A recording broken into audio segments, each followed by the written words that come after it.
My journey with Queensland Health started in September 2016. Rob, my husband, he became unwell one night and he sort of stumbled and he forgot something which he should have known.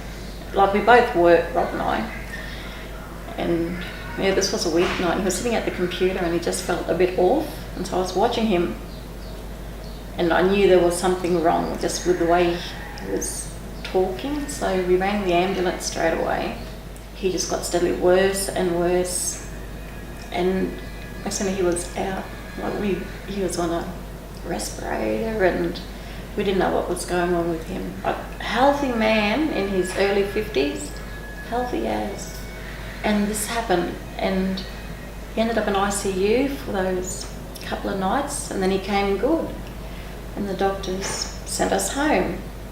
And then about a week or two later, he had like this massive seizure in the middle of the night.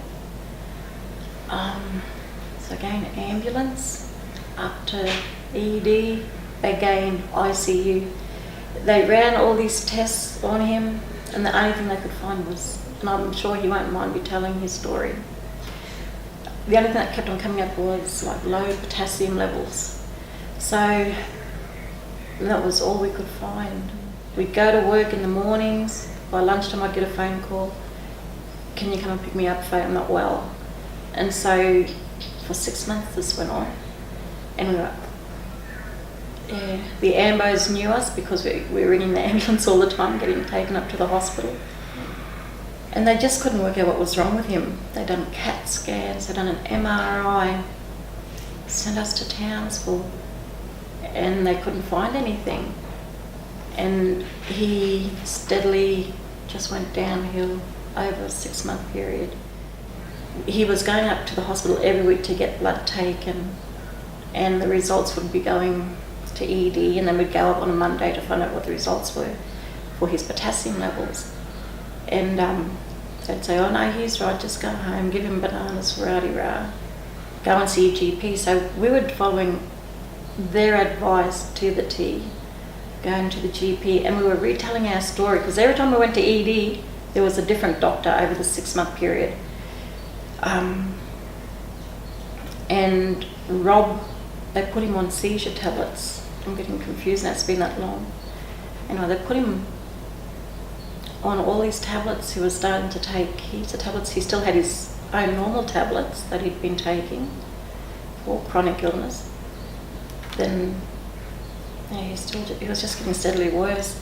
And because every time I was seeing a different doctor, having to retell the story that many times, it was just driving me insane. And I felt like saying, read his file, please. And God bless doctors, I'm glad we've got them. We live in a great country, but when they treat you like it feels, I'm sure they don't mean to, but when you feel like you are a burden on their day and they don't want to listen to you, they don't want to repeat what they've just said to you, you just think, this. And in the end, I started getting cranky with doctors, and I remember having an argument with the doctor in an emergency one night.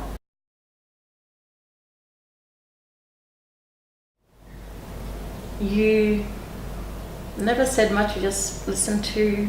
I felt like I kind of had someone who was actually listening to what I was saying, and he wasn't telling me do this, do that, and I could get advice off you. And I think the one thing that I really am so grateful for is you gave me your mobile number, and that was my lifeline to the hospital, to Queensland Health. When I was frustrated or anything, I could ring you and you would clarify stuff for me, because I couldn't understand what they were bloody saying all the time. Like, I thought I had a good grasp on getting help for myself and my husband. No way. You've got to have someone there who can be your middleman, who can be your cushion. Otherwise it's so hard to understand. It's just, not only is the language hard to understand, but when you're in crisis, and believe me, we were in crisis, it was like,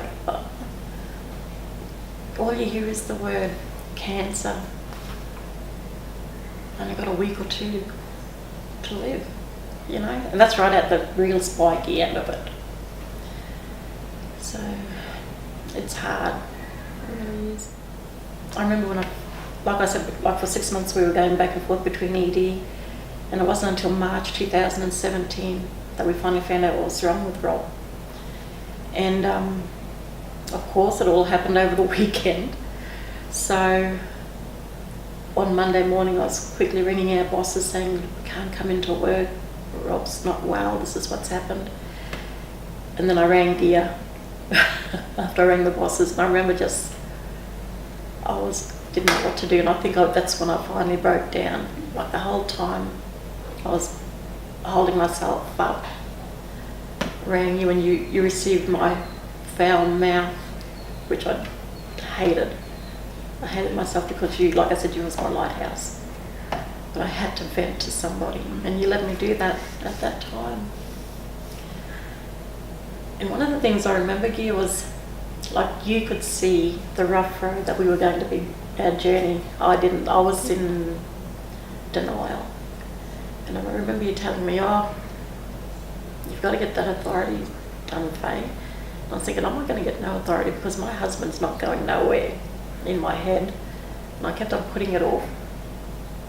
And what do you call it? EPOA. And I was like, no, I'm not going to get that done. My husband's not going nowhere. And I can see it in hindsight, it's a lovely thing. It was your way of trying to get me prepared for what was to come, what could have eventuated at that time. As it was, we had to quickly do that EP. Enduring power of attorney. That's it, EPA. Acronyms, government fair income acronyms. We had to do that at a very intense time. Because we nearly lost him.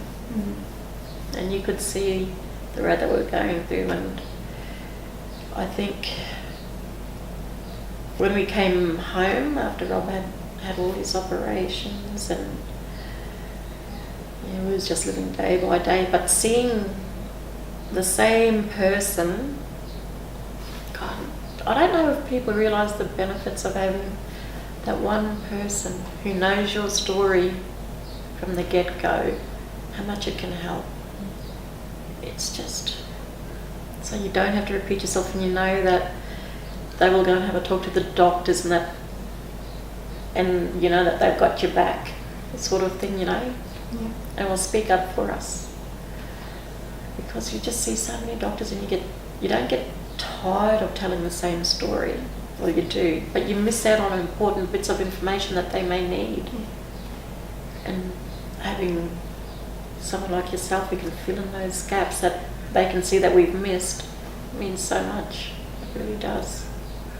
And just also looking after our well-being. That's crazy. Ask as a carer for someone to say, and she knows this, I'll go great guns until she'll say, how are you doing? And well, I'll go to pieces. But just know that someone is there for you to do that. It's good. Because I've got beautiful kids, I've got a wonderful family for that support. But I don't always tell my kids everything, because they're your kids, you know. You're meant to be looking after them, not the other way around, especially at this deadly time in our life, you know, when they're all grown up and should have left home by now. But I'm very blessed to have that sort of support, you know. Yeah, we had the oncologist, the radiologist, the neurosurgeon, the neurosurgeons in Brisbane, oncology department in Townsville, then we've got the GP here at Gidgee, then we've got the hospital.